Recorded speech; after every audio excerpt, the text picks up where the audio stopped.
bagaimana rasanya dibanggakan oleh seorang nabi, dibanggakan oleh seorang presiden aja kita sudah luar biasa. Ini di kelak nanti di padang Arafah di hari kiamat, kita yang hadir duduk di majlis ilmu mensiarkan agama Islam, ilmu-ilmu yang Nabi sampaikan, ilmu-ilmu yang Nabi ajarkan melalui para ulama, itu menjadi kebanggaan bagi Nabi nanti di hadapan para umat yang lain.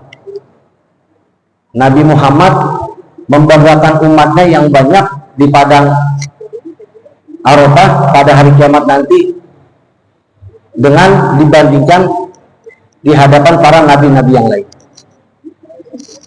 Oleh karena itu, dengan duduknya kita di sini termasuk salah satu syarat agar kiranya kita ini bisa membahagiakan Nabi, menyenangkan hati Rasulullah, dan kelak akan menjadi syafaat untuk diri kita sendiri serta dibanggakan oleh Nabi kita Muhammad Sallallahu Alaihi Wasallam. Puji serta syukur mari kita sampaikan kehadirat Allah Subhanahu Wa Taala yang telah memberikan berbagai macam karunia nikmat, terutama nikmat iman, nikmat Islam, nikmat kesempatan, dan nikmat panjang umur, sehingga dengan nikmat tersebut kita diberikan dan dipilih oleh Allah menjadi anak-anak yang soleh dan solehah, yang senantiasa duduk hadir berkumpul di majlis-majlis yang mulia, majlis-majlis yang dirahmati Allah, yaitu majlis ilmu dan majlis zikir.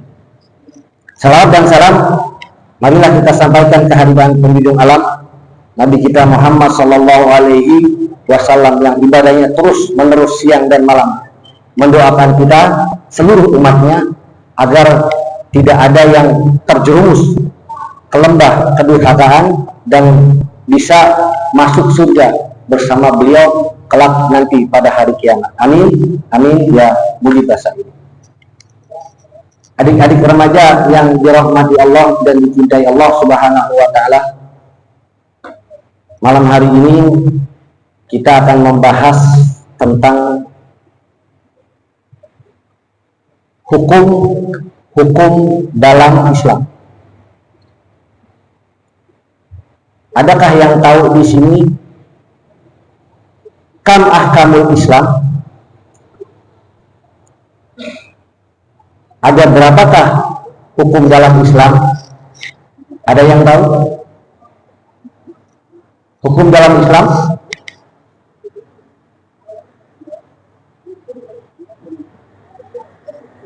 Hukum dalam Islam ada 5. Apa yang pertama? Wajib, sunnah, haram, makruh, mubah. Dalam menjalani kehidupan kita sebagai orang Islam mesti dan harus mengikuti aturan 5 hukum Islam.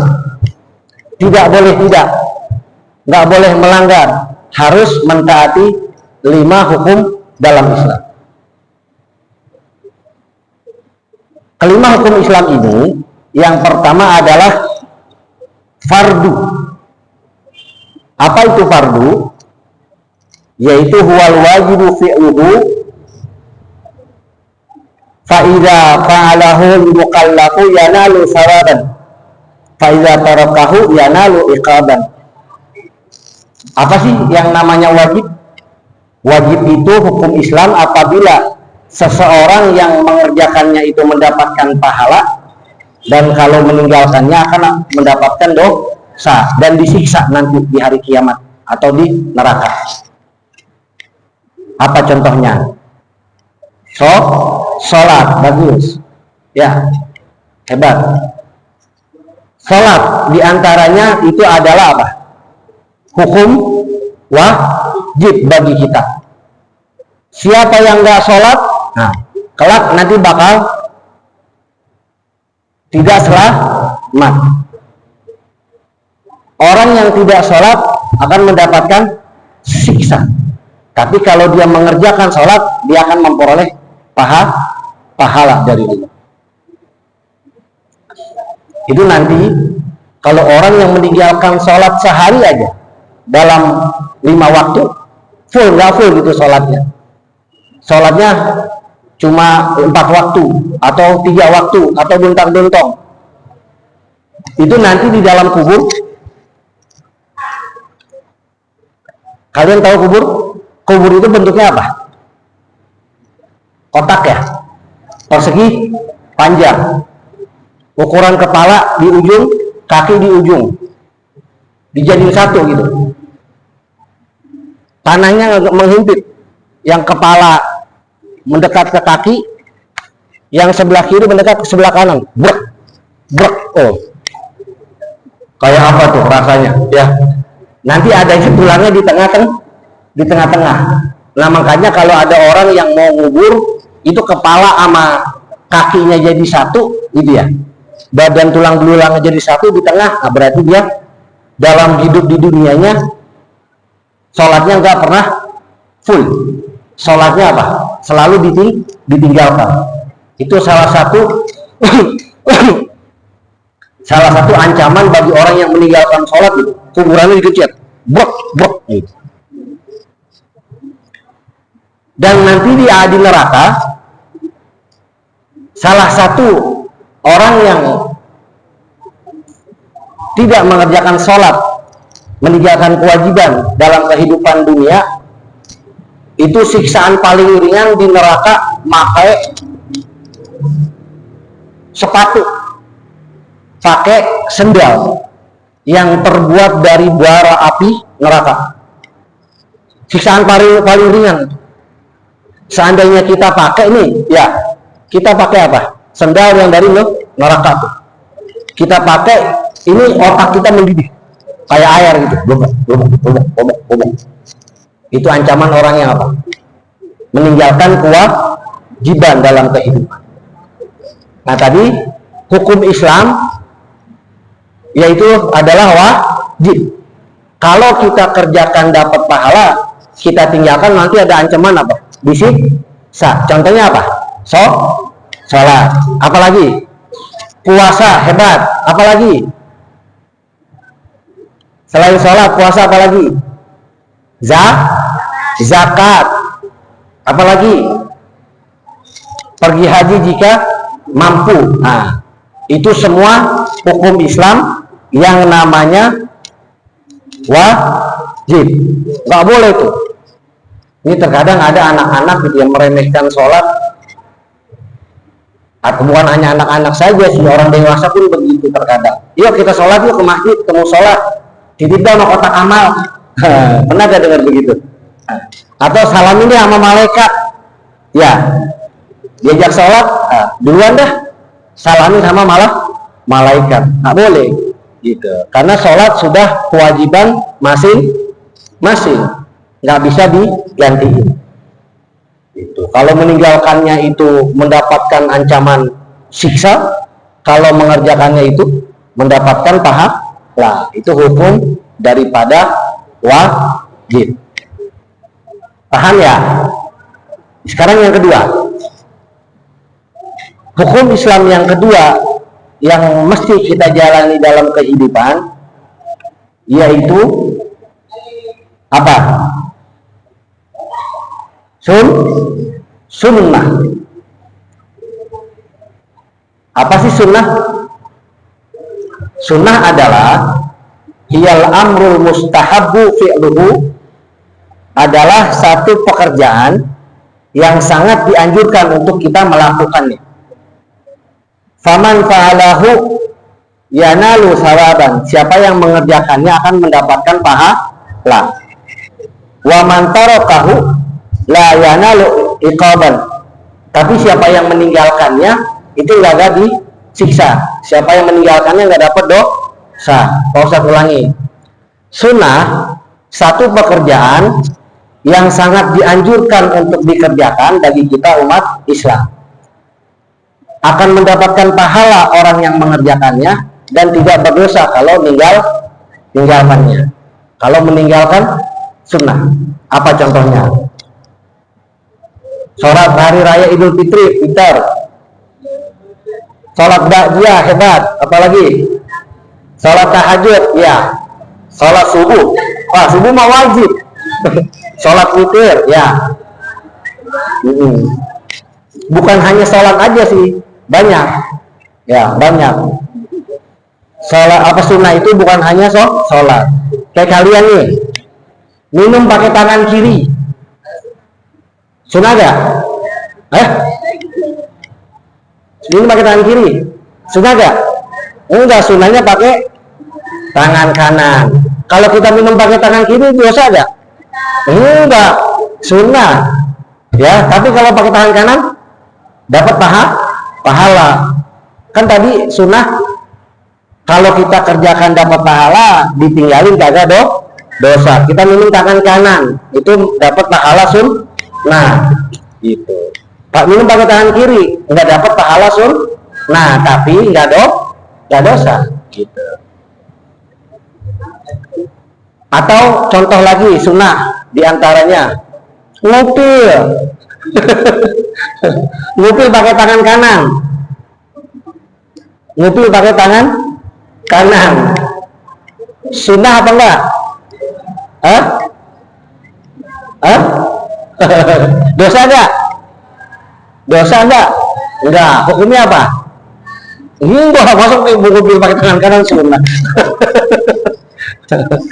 Ngupil pakai tangan kiri. Ini sesuatu yang buruk, sesuatu yang jelek itu pakai tangan kiri. Tapi kalau sesuatu yang baik pakai tangan kanan. Ini langsung praktek. Apa? Ya, baik kita menerima atau memberikan sesuatu itu sunnahnya pakai tangan kanan. Misalkan contoh nih, sama bapaknya Galang. Bapak Galang, ini tolong handphonenya gitu ya. Pak Ustadz memberikannya pakai tangan kanan, bapaknya Galang pakai tangan kiri misalkan. Nah, bapaknya Galang hukumnya apa? Makruh. Kalau Pak Ustadz hukumnya sunnah. Kenapa? Karena pakai tangan yang baik. Gitu. Kalau bapaknya Galang menerima pakai tangan kiri, dosa gak? Enggak. Tapi apa? Songong. Gak dapat pahala sunnah gitu. Ya. Jadi memberi dengan tangan kanan, menerima dengan tangan kanan itu merupakan apa? Sunnah. Kalau kita kerjakan dapat pahala, tinggalin kagak dosa. Atau contoh lain, kalian masuk ke dalam masjid pakai kaki kanan, pakai kaki kiri. Kanan sunnahnya, keluarnya kiri. Kalau kalian masuk pakai kaki kiri dosa gak? Dosa gak? Enggak, kan hukumnya sunnah gitu. Hukumnya sunnah, nggak dosa, tapi nggak dapat pahala sunnah. Kalian masuk kamar mandi pakai kaki kanan, misalkan, ya keluar pakai kaki kiri, sunnah apa enggak? Terbalik, ya kalau masuk kamar mandi pakai kaki kiri, keluar kanan. Beda sama masjid ya, masjid masuk kanan, keluar kiri. Kalau masuk WC, masuk kiri, keluar kanan. Gitu. Masuk pasar, kaki kiri, kaki kanan. Bebas. Makruh apapun kalau masuk ke pasar pakai kaki kanan itu tidak mengikuti sunnah. Sunnahnya kalau kita masuk ke dalam pasar pakai kaki. Kenapa? Karena pasar itu tempatnya memegih, tempat berkumpulnya para setan. Ya, setan banyak di pasar. Makanya tukang di pasar tuh banyak apa? Banyak tukang bohong. Banyak apa? Tukang bohong. Kenapa? Karena banyak setan. Setan tuh menggoda para pembeli atau penjual. Nih, misalkan kalian nih, penjual misalkan beli di pasar, apa contohnya? Beli apa? Beli ayam. Ayam misalkan harganya satu ekor itu taruhlah 50.000 misalkan. Yang beli nawar nih, yang beli nawar, Bang, ini ayam satu ekor jangan 50.000 ya, 45.000 aja gitu. Apa kata penjual? Ya Pak, ya Bu, modalnya aja belum dapat. Modalnya aja belum dapat. Padahal dia belanjanya 1 ekor cuma 25.000. Bohong nggak? Bohong. Nah itu sudah tergoda sama bisikan setan. Karena banyak setan. Itu kalau disandarkan ke penjual. Kalau disandarkan ke pembeli, biasanya kita nih di pasar, mak-mak gitu ya, atau ya mungkin ya adik-adik yang remaja nih, kalau beli apa? Beli buah-buahan. Beli buah-buahan. Bang, jajalin ya. Ya, jajalin. Asem nih, kurang manis. Jajalin sampai apa? Sampai setengah kilo, jadi beli. Nah, itu digoda sama setan. Nyoba itu bukan nyobain, namanya numpang makan buah-buahan. Gitu. Nah, itu dibisikin sama setan. Nah, jadi sunnah kita kembali adalah sesuatu pekerjaan yang kalau kita kerjakan dapat pahala, yang kalau kita tinggalkan nggak berdosa. Banyak. Berikutnya, hukum yang ketiga adalah apa? Makruh. Apa itu makruh? Makruh adalah wal mustahabu tarkuhu faman tarakahu yanalu sawaban wa man fa'alahu la yanalu iqaban. Makruh adalah sesuatu yang dianjurkan untuk ditinggalkan. Satu pekerjaan yang dianjurkan untuk kita tinggalin. Faman tarakahu yanalu sawaban. Siapa yang meninggalkannya akan mendapatkan pahala. Wa man fa'alahu la yanalu iqaban. Tapi siapa yang tidak meninggalkannya nggak berdosa. Misalnya tadi tuh ya, tadi bapaknya Galang menerima pemberian dengan tangan kiri. Ya, ini hukumnya apa? Makruh. Nah, bapaknya Galang dengan melakukan hukum makruh, maka berdosa tidak? Enggak berdosa. Tapi kalau ditinggalin dapat pahala. Misalkan begini, ini bapaknya Galang, awal tangan kiri, lupa gitu, maaf Pak Ustadz, salah tangannya gitu, ya ditinggalin nih, tuker. Gitu ya.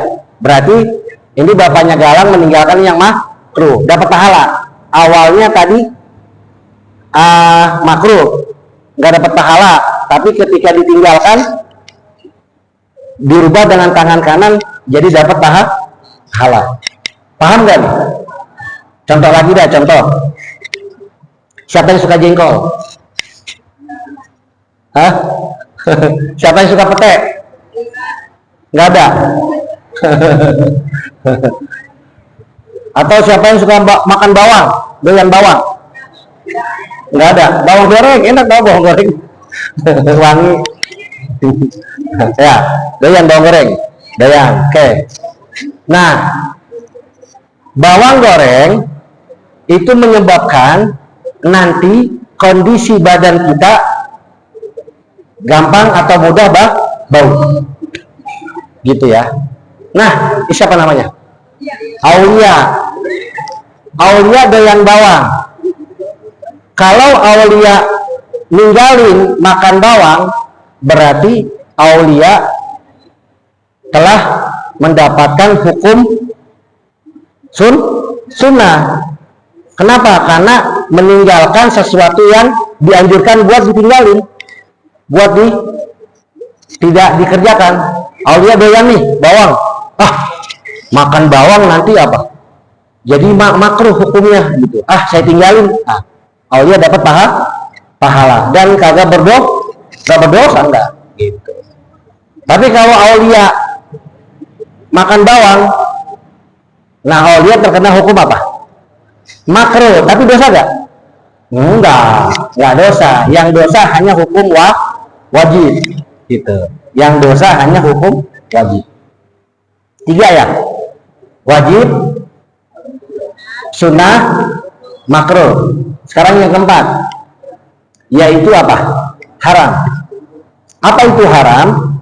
Haram adalah wal wajibu tarkuhu, adalah satu pekerjaan yang wajib bagi kita semua untuk meninggalkannya. Faman fa'alahu yanalu iqaban, siapa yang mengerjakan sesuatu yang haram itu akan mendapatkan siksa. Wa man tarakahu yanalu thawaban, siapa yang meninggalkannya akan mendapatkan pahala. Seperti apa? Kasur bil khamri, seperti minum khamr. Kayak kalian nih, ya, minum khamr itu hukumnya apa? Haram. Kalau kalian kerjakan, dosa, akan mendapatkan ancaman disiksa. Tapi kalau kalian tinggalkan, dapat pahala. Apalagi narkoboy ya, narkolon bawa bantal ya, narkolon bawa bantal ya, ada putau, ada sabu, gitu ya, ada ganja. Itu barang-barang apa? Terlarang semua. Yang kalau kita konsumsi itu hukumnya apa? Haram gitu. Kalau kita tinggalin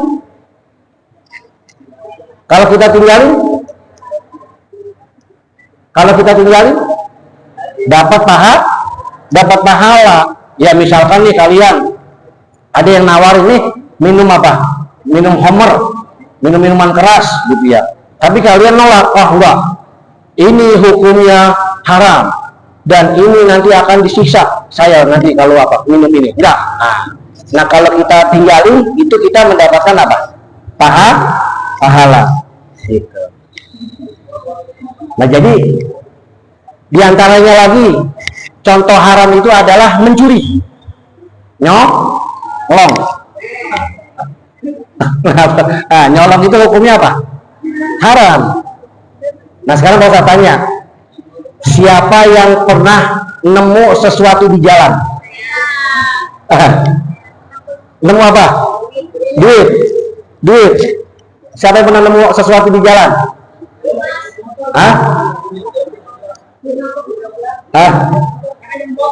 Nah, oke. Dibalikin sama yang punya apa kita jajanin? Dijajanin apa diamalin? Apa ditaruh di masjid? Kalau dijajanin itu hukumnya haram. Gitu. Sama saja kita termasuk sebagai seorang pencuri.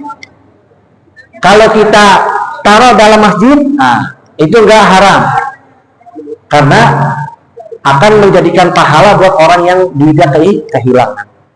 Nah, itu namanya barang luqotah, ya, barang temuan di atas tanah. Apa aja? HP, duit, voucher, misalkan ya, voucher apa? Voucher Mobile Legend. Voucher apa lagi? Voucher HP, voucher apa pulsa gitu. Nemu handphone, macam-macam lah. Itu di atas permukaan tanah. Nah, itu kalau kita gunakan hukumnya apa? Haram. Nemu dompet, ya ada uangnya, walaupun tidak ada uangnya, jangan diambil, pulangin sama orangnya. Karena ada apa? Ada namanya, ada alamatnya, pulangin. Jadi menemukan sesuatu di jalan itu hukumnya haram kalau kita ambil, karena itu bukan milik kita. Nah, ini biasanya umum kita kan begitu kalau nemu duit ya, deh. Nemu duit di tanah bareng sama temen, kita ludahin tek ya cuy gitu ya. Nah, umumnya kita begitu tuh. Itu nggak boleh. Itu hukumnya apa? Haram, nggak boleh. Pulangin. Kalau memang nggak tahu orangnya, masukin ke dalam kotak masjid. Nah, dia pahalanya buat yang punya uang. Kalau kita pakai buat jajan, beli pulsa, beli es dan lain sebagainya, berarti kita mengkonsumsi makan makanan yang haram dari hasil duit mencuri. Nah, itu hukum haram.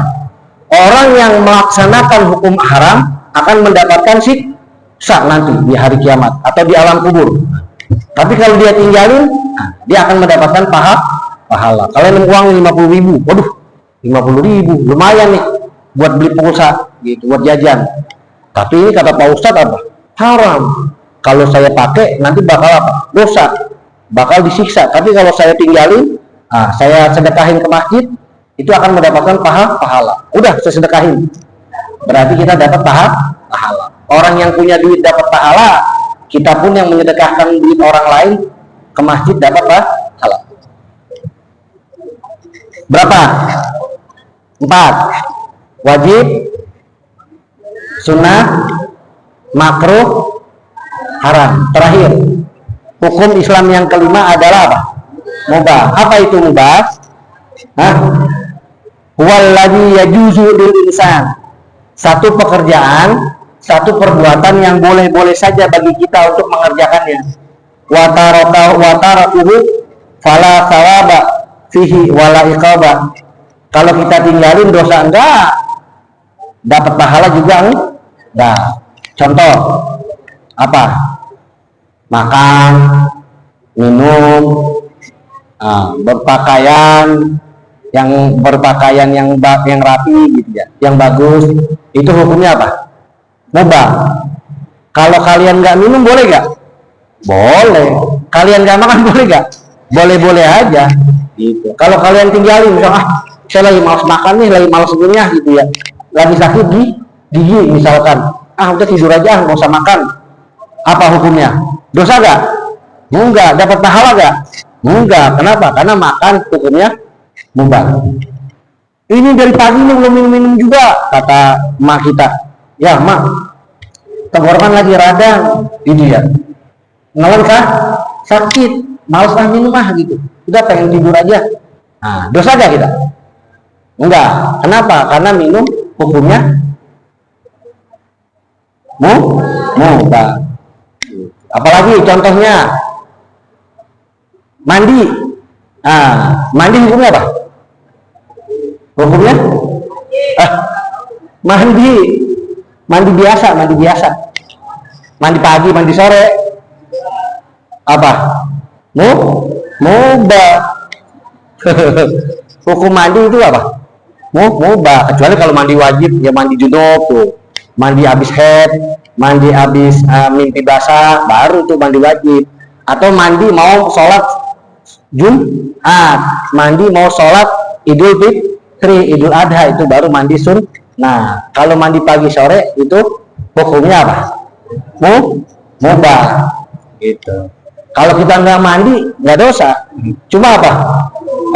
Bau sampah bandar itu bantar. Ya, yang di dekat kita, bau cuka ini, gitu ya. Nanti bau sengit. Menyebabkan orang lain jadi apa? Terganggu dengan aroma badan kita yang belum mandi.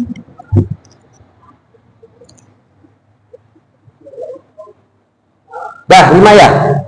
Wajib, sunnah, makruh, haram, mubah. Nah, orang Islam dalam melaksanakan kehidupan harus dan mengikuti kelima apa? Hukum dalam Islam tersebut. Gak boleh dilanggar, gak boleh ditolak, ya harus ikut aturan.